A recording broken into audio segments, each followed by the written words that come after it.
Welcome back, folks. Our Political Insider is brought to you by Digital Hearing Systems. For a free consultation and the lowest prices on premium digital hearing instruments, call Digital Hearing, and they're located on our website, theworldreport.org.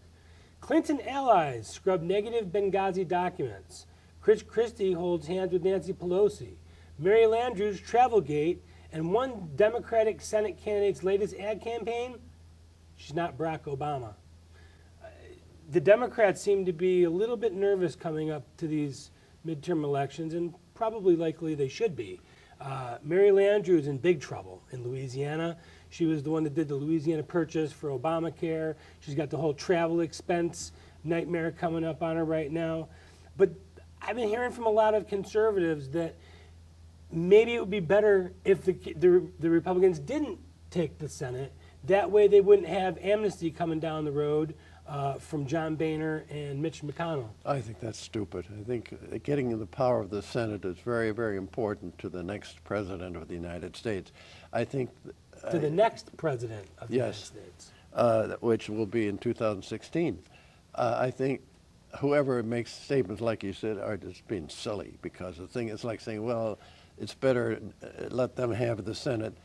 They're still in control. At least when you have the Senate and the House on your side, they can do a lot more to block what's going on right now. And you can, you know, right now, Harry Reid is blocking every bit of, every initiative that comes out of the House.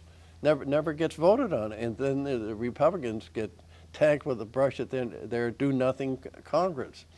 So I totally negate that aspect.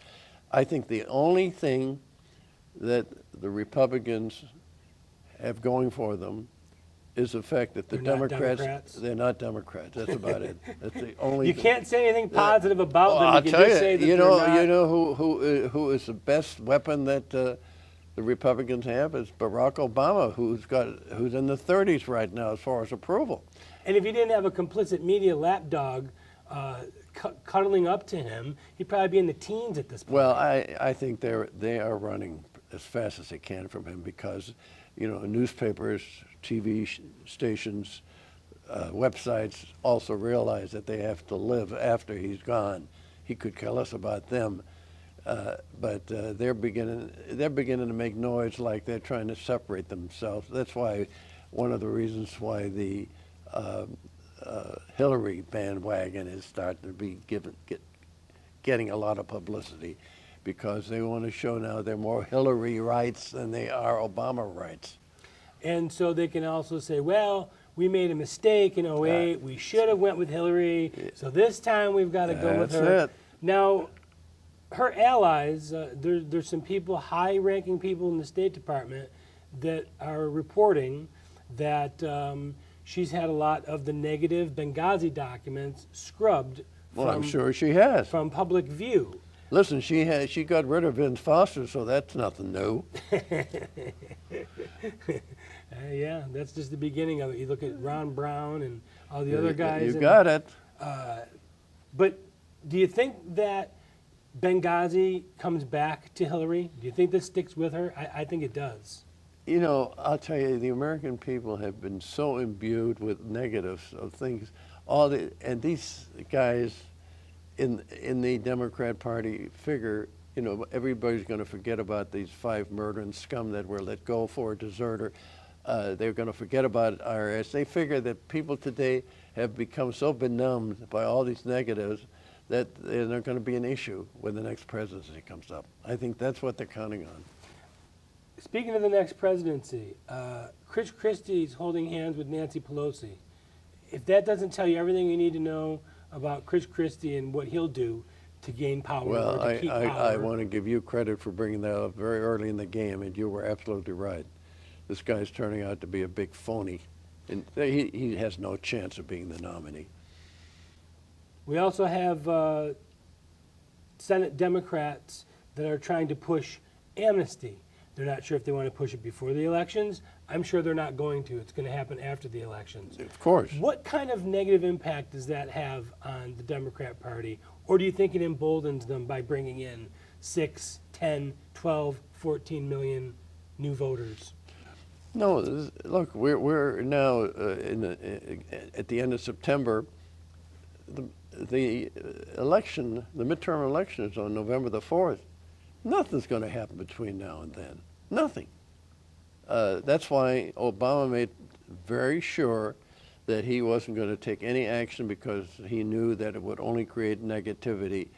This way he feels he has the Hispanic vote because of all the goodies that he's been generated into that community, and the fact that he didn't do anything to stop all those people on the border, the young ones and the old ones, whoever came in, and spread them all throughout the country. He feels that he did a good thing to get more votes.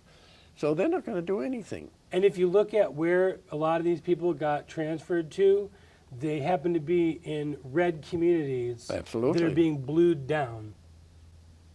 They're trying to do it anyway. I mean, they're giving themselves more of a chance. Oh, look, nothing that gang does is positive. You know, it's all negative.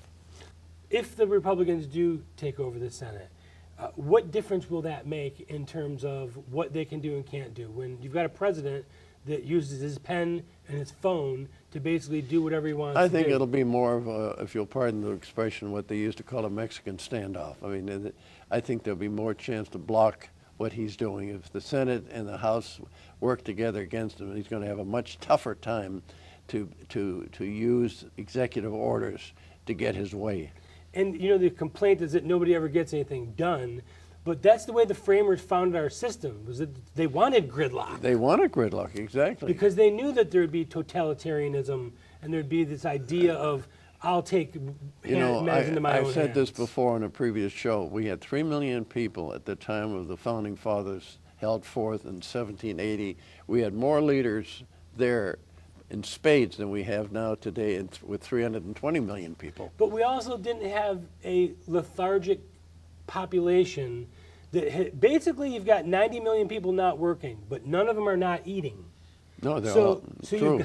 You've got your iPhone, you've got your cable television, you've got your WIC coupons, you've got your food stamps, basically everything's You know okay. what all this proves? What's happened in Germany, what happened in Russia, what happened in other countries.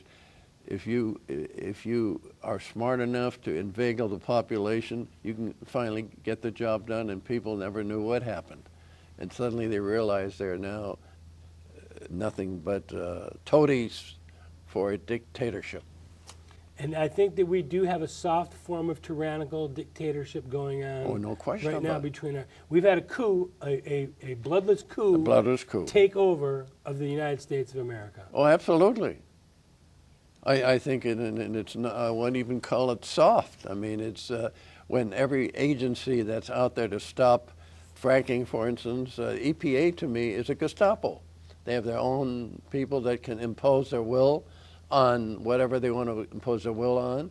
If Obama says, listen, don't push too hard, we need the money, the revenue, they make those decisions on that basis.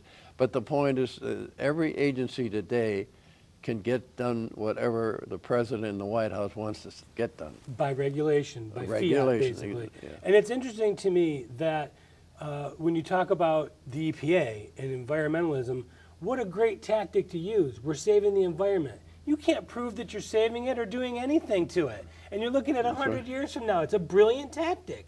Well, the Earth. And Al Gore's probably done more damage not being president than he would have if he was president. Yeah, you're right.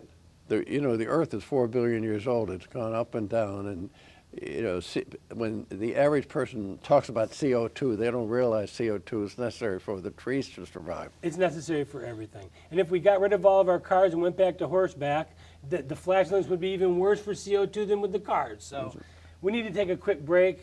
We'll return with our moment in history. Make sure to visit our website, theworldreport.org, to view any segments that you missed. Check out Maury's blog at USA Today, or leave comments and suggestions. You don't need a Google, you don't need a Yahoo or a hashtag, and it's free.